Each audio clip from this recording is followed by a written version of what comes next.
This video is brought to you by Squarespace, the tool to use to make a website for your brand and grow your business. More about them in a bit.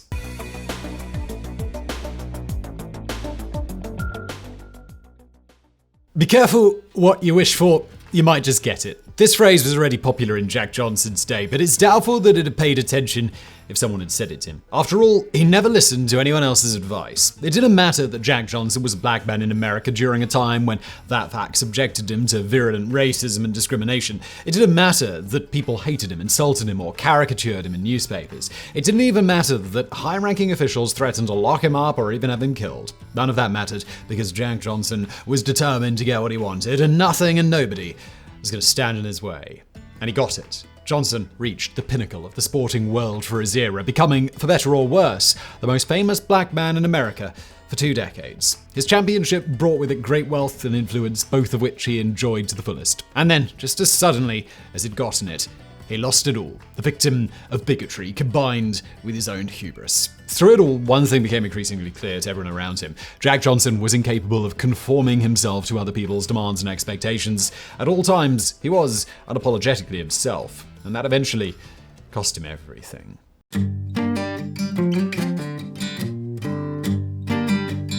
Arthur John Johnson was born on March 31st, 1878 in Galveston, Texas. The year before, Union troops had left the South, ending Reconstruction and leaving the freed slaves at the mercy of their former masters. The civil rights of black people were steadily eroded through the enactment of a series of black codes, or Jim Crow laws, that ensured that whites would always be in a perpetual position of power over blacks. But segregation was not as strictly enforced in Galveston as it was in other places in the former Confederacy. A small island off the coast of mainland Texas in the Gulf of Mexico, Galveston was one of the few cities that the South didn't strictly segregate white and black neighborhoods at the end of the 19th century. Poor people from both races lived side by side.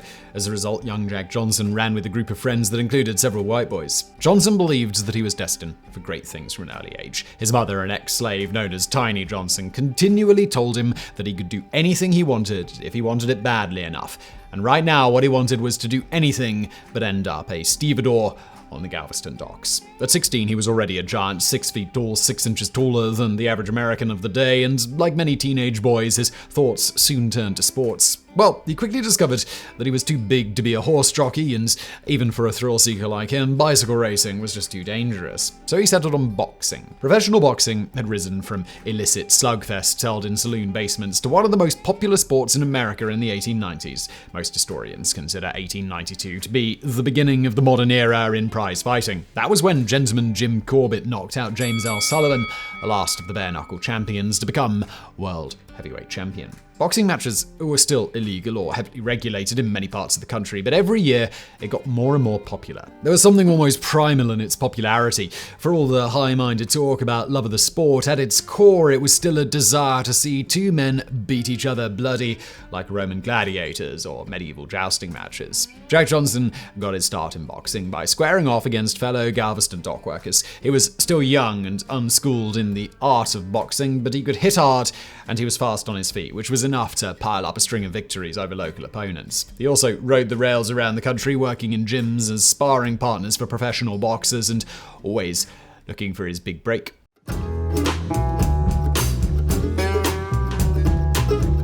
That break came in 1902 when he faced off against a white heavyweight named Jack Jeffries in Los Angeles. Jeffries' older brother was the legendary James J. Jeffries, the undefeated heavyweight champion. Jim Jeffries was in his brother's corner during the match, but could do nothing to prevent the absolute beating that Jack Johnson gave him. Jack Jeffries' in-ring career was over, but Jack Johnson's was just taking off. He rattled off a series of victories over both black and white opponents over the following years, earning more and more notoriety and money with every match. What made Jack Johnson such a box office draw was not only his obvious skill as a boxer. He was a master of what is today called the science of boxing, not only out-hitting but also out-thinking his opponents as well, but also his capacity for showmanship. Both inside the ring and out, he was flashy, wearing brightly colored clothes and carrying himself with a kind of cocky self-assuredness that was rarely seen in black men in America at the time. In the ring, he laughed and taunted his opponents, giving off a carefree appearance to lure them into making a mistake, which he he then brutally punished them for. He knew when he fought against white opponents that most people were rooting against him,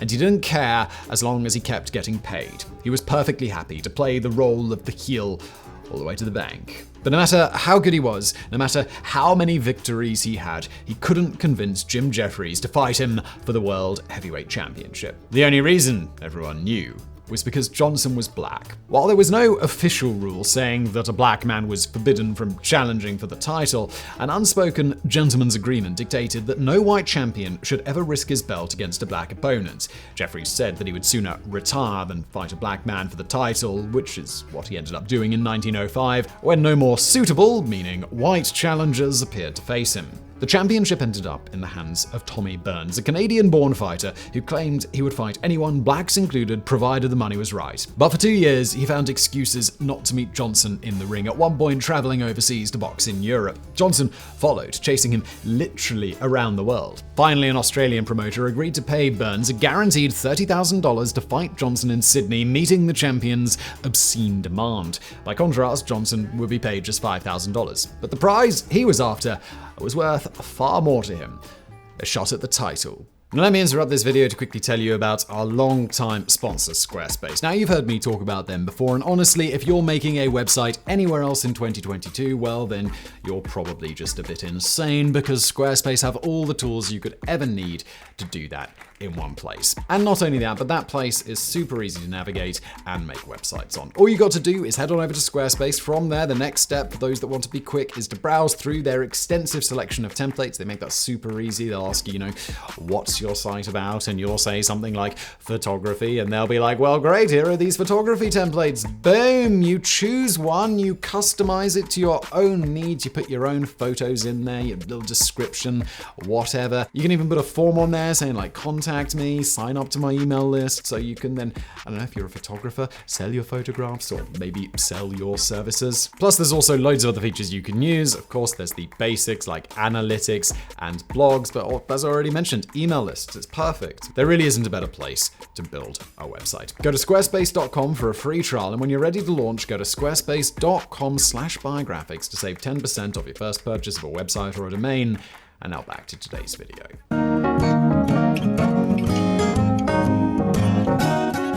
December the 26th, 1908 was quite literally Boxing Day in Sydney, Australia, as Jack Johnson faced off against both Tommy Burns and a very hostile white crowd for the World Heavyweight Championship. In the weeks leading up to the bout, Australian newspapers had whipped the public up into a fervor, proclaiming Burns, who up to this point had been relatively unpopular, as the champion of the white race, facing off against a relentlessly caricatured Jack Johnson. His quotes were deliberately distorted in print to make him sound like an uneducated, barely literate man who spoke in a stereotyped minstrel dialect. Cartoons were drawn of him that compared him unfavorably to a gorilla or a chimpanzee, and some of the tamer slurs that were used against him we're not even comfortable mentioning here.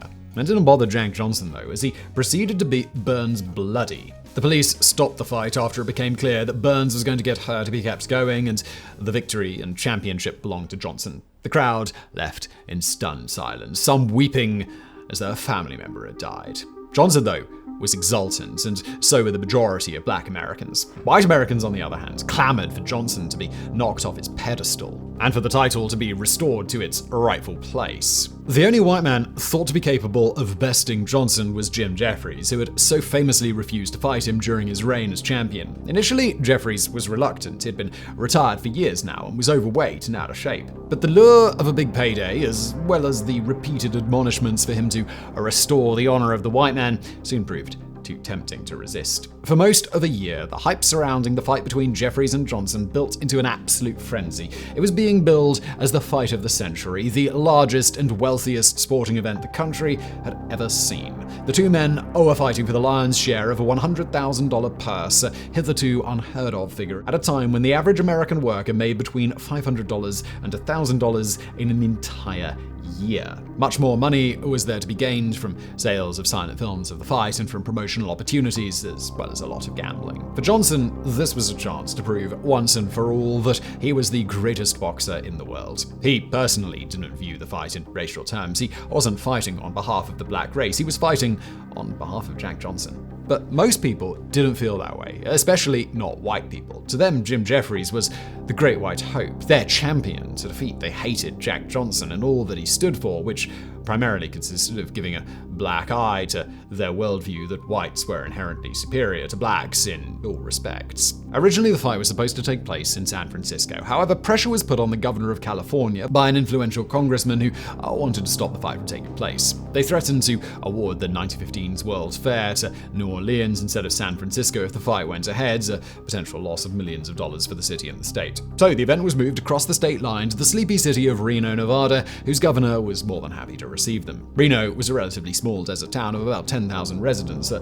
long way from the casino mecca that it is today, and it was utterly unprepared for the storm that descended upon it as the match approached. Train after train pulled in, carrying fight spectators. Roads were clogged with traffic as those with cars drove them into town. Reno quickly ran out of everything: food, liquor, beds for lodging. Both fighters had set up camp in and around Reno, a magnet for fans and reporters both. Over 20,000 people gathered at a hastily constructed stadium on the 4th of July 1910 to watch the spectacle unfold. Thousands more, unable to get a ticket, milled around outside. Across the country, people gathered. 30,000 at Times Square in New York, thousands more outside the offices of the San Francisco Examiner, who had arranged for a reenactment of the fight to be played out in a mock ring above the street. They were all waiting for updates to come in via telegraph, the commercial radio still being a decade away. For all the pre-match hype, the fight itself would probably have been a little disappointing to a neutral observer. Just like the Burns fight 18 months earlier, Jack Johnson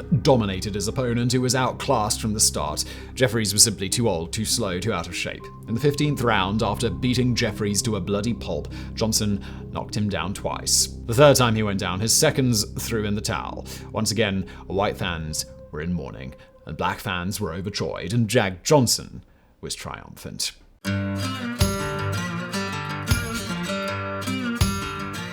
White America had disliked Jack Johnson before the fight with Jim Jeffries, and now they really began to hate him. Not only was he a black man better than any white boxer they put up against him, he was arrogant about it too. He knew how good he was, and he wasn't afraid to tell everyone around him what his skill was compared to his white opponents. His behavior outside the ring raised objections from not only whites, but some blacks as well. Jack Johnson didn't object to racial segregation so much as pretended that it didn't apply to him personally. He saw no reason why he shouldn't be treated as the celebrity he knew he was wherever he went. Nothing would keep him from his pleasures, as he called them. This primarily consisted of 4 things: drinking, gambling, driving fast cars, and women.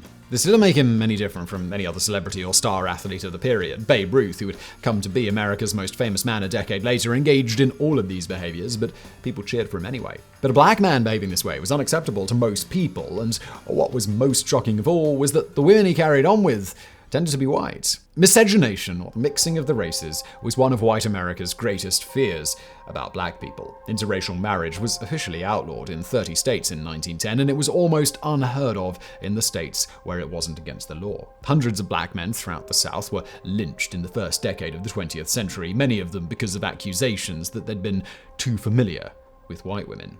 When it did happen, it was kept a secret. Jack Johnson, by contrast, was open about his affairs with white women, and in February 1911, he legally married Etta Dorea, a divorcee from a well-to-do Long Island family that turned up their noses at her new husband. Etta became increasingly depressed after news leaked of their marriage. She felt isolated as her family disowned her and her friends wanted nothing to do with her. What was worse, Jack seemed utterly incapable or simply unwilling to be faithful to her, and on at least one occasion he was known to have hit her. She tried multiple times to take her own life, causing her husband to fear for her safety. Despite precautions taken to protect her, she shot herself in their Chicago home on September the 11th, 1912. Jack Johnson definitely appears to have been grief-stricken at the death of his wife, but it certainly didn't appear that way when, a month after her funeral, Johnson started going out with Lucille Cameron, a girl he'd met that summer in a Chicago nightclub, the Café de Champion. They'd probably been sleeping together for months, but now Johnson made the relationship public, stating that he intended to marry her. Everything started going wrong after that. Lucille's mother, unwilling to believe that her 18-year-old daughter had been a prostitute, or that she'd willingly fallen in love with the 34-year-old Johnson, went to the police claiming that Lucille had been kidnapped and was being held against her will. A salacious newspaper story went around claiming Johnson was some kind of crazed sex fiend, capable of hypnotizing hapless white girls so that they would sleep with him.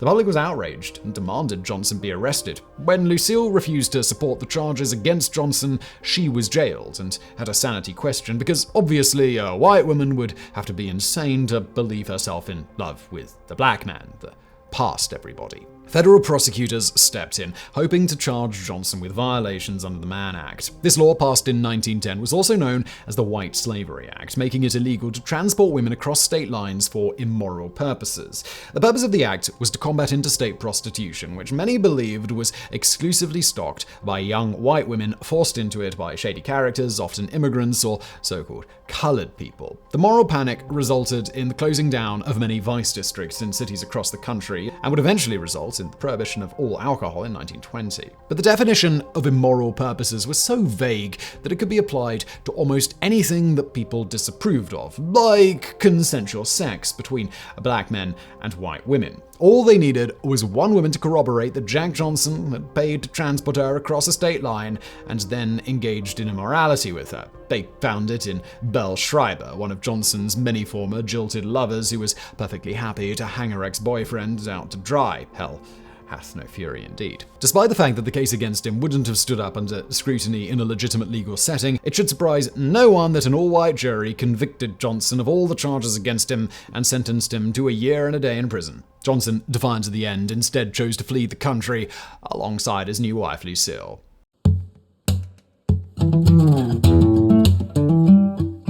Jack Johnson was in exile, but he was still world heavyweight champion. He took full advantage of that, living the high life in Europe and making money as he had been for years in America, arranging exhibitions and performing in vaudeville shows. He also successfully defended his title belt 4 times before being matched up against the latest Great White Hope, Jess Willard, in Havana in 1915. Johnson was still as skillful as ever, but the years had caught up to him and he was no longer interested in training seriously the way he used to, the way he needed to, in order to be a top fighter. 20 rounds into the fight against Willard, Johnson started to get tired. He was absorbing blows that he would have blocked earlier in his career. In the 26th round, he collapsed, knocked out for the first time since 1901. His reign was over, but his exile wasn't. While Willard returned to the United States, where the celebration of his victory over Johnson could be best described as grotesque, Johnson crisscrossed the Atlantic between Europe and South America, eking out an increasingly meager living now that World War I was raging and he no longer held the title of champion.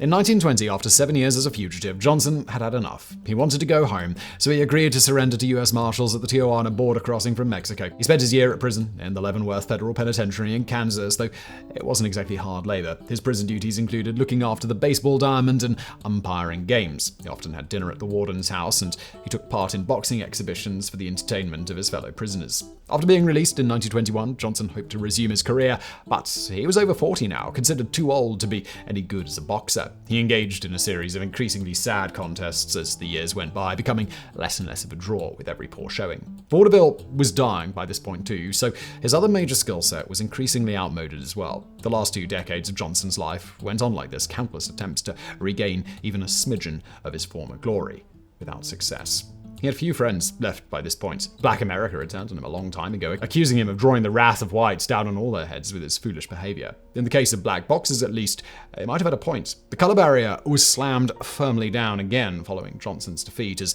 the specter of another Jack Johnson was too much for white people. It would be decades before another black man would be permitted a shot at boxing's biggest crown when Joe Louis knocked out James J. Braddock in 1937. Louis's public image was carefully crafted by his managers so that he appeared to be everything Jack Johnson wasn't. Where Johnson was arrogant, Louis was humble. Where Johnson was flashy, Louis was reserved. And perhaps most importantly of all, Joe Louis was never permitted to be photographed with white women. The negative comparisons greatly embittered Johnson, and he would spend the rest of his life denigrating celebrating Lewis and dismissing him as a boxer, which earned him even more enmity from black people who revered Lewis as their hero. Even as he approached 70 years old, Jack Johnson was still on the road trying to make money. He hadn't saved any cash from his glory days, spending it almost as soon as he made it on anything that struck his fancy. He also enjoyed driving, and another life Johnson professed he might have become a race car driver instead of a boxer. Johnson's driving was notorious. His fines for speeding probably reached 5 figures over the years, and he was involved in several serious crashes, always escaping without serious injury. But on June 10th, 1946, his luck ran out. Angrily speeding away from a diner outside of Raleigh, North Carolina that refused to let him eat inside, he lost control of his Lincoln Zephyr and slammed into a telephone pole. He died 3 hours later in the hospital.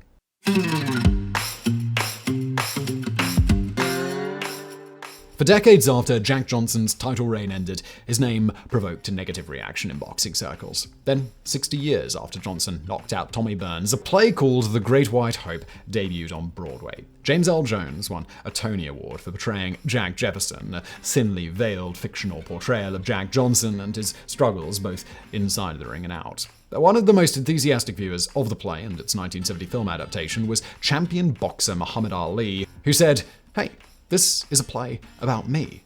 Jack Johnson is the original me."